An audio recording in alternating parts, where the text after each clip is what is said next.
संदीप ने अपनी माँ के कहने पर गांव में शादी कर ली थी। लड़की का नाम था सुनीता।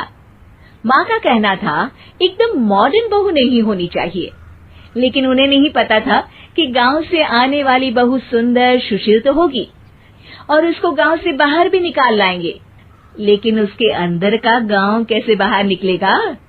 शादी के कुछ दिन बाद, माँ टिफिन तो देना जरा।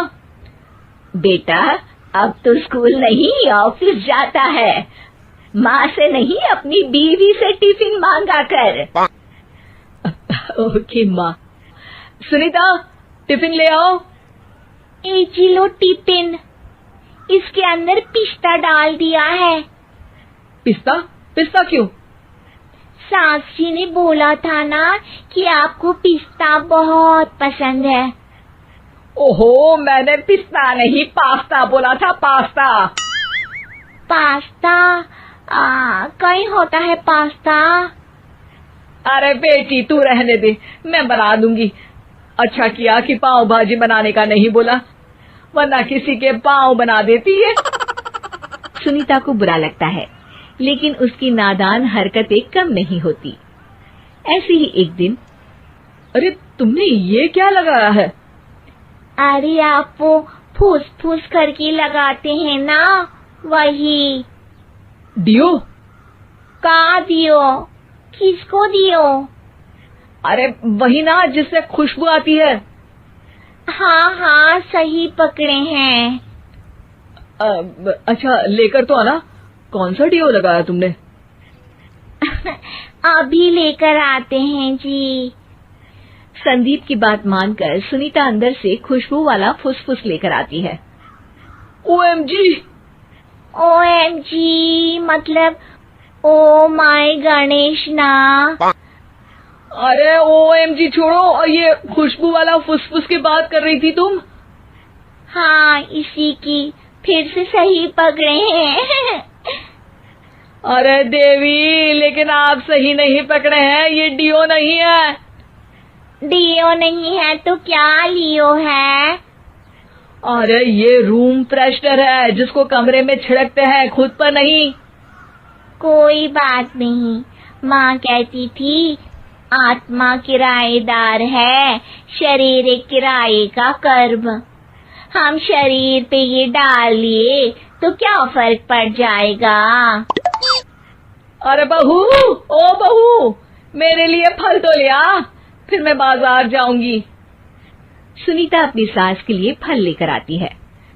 अरे बेटा, पपीता, तरबूज और सेब फल ऐसे कैसे खा लूं? काट कर तो ले आ।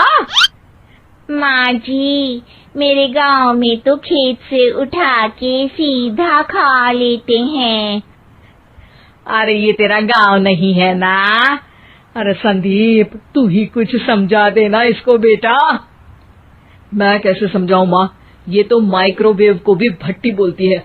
कल मैंने बोला हाय कैसी हो, तो बोलती है किसी को हाय नहीं लगानी चाहिए। अरे सुनीता, तेरा क्या होगा? अभी तो कैसे बताऊं माँ जी, अभी हम कुछ करेंगे फिर पता चलेगा क्या होगा, लड़का या लड़की। हे भगवान, कहाँ से आ गई है? रामपुर से जी, आप ही तो लेकर आए थे मुझे। अरे मुझे माफ कर दो। पहले कोई गलती तो करिए जी, आपकी तो सारी गलती माफ कर देंगे हम। हाँ अरे बहू, मेरी बात सुन। फल यानी कि फ्रूट जब भी लाए ना तो काट कर लाना, ठीक है? जी ठीक है माँ जी, फल यानी फ्रूट यानी काट के लाऊंगी। सुनीता रोज ही कोई ऐसी हरकत कर देती जिसकी वजह से उसे घर में दो बातें सुननी पड़ती। एक दिन, माँ मेरे बॉस घर पर आने वाले हैं शाम को, उनका बर्थडे है, फैमिली साथ नहीं रहती उनके, तो यही पार्टी कर लेंगे। उनको अच्छा लगा तो शायद मेरा प्रमोशन भी हो जाएगा।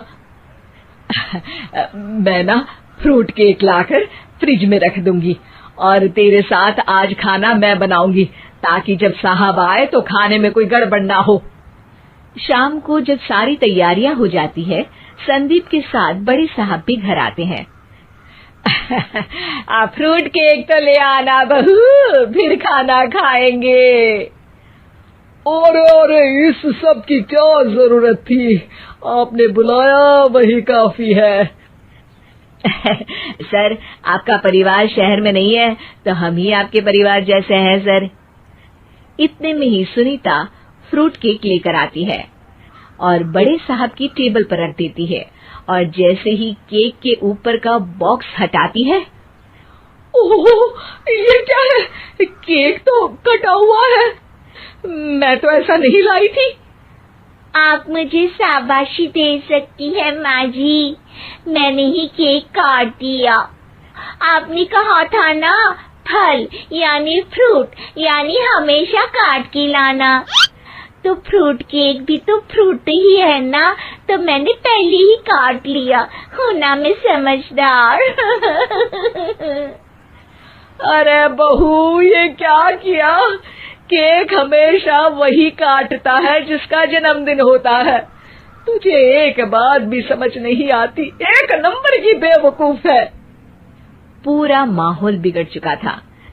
संदीप को लगने लगा था कि साहब उसे प्रमोशन तो दूर की बात है, कहीं डिमोशन ना दे दे, लेकिन साहब बीच में ही बोल पड़ते हैं। अरे कोई बात नहीं, ये इनकी बेवकूफी नहीं है, इनका भोलापन है। बेटा, आप कहाँ से हो? रामपुर गांव से। अरे वाह, गांव से?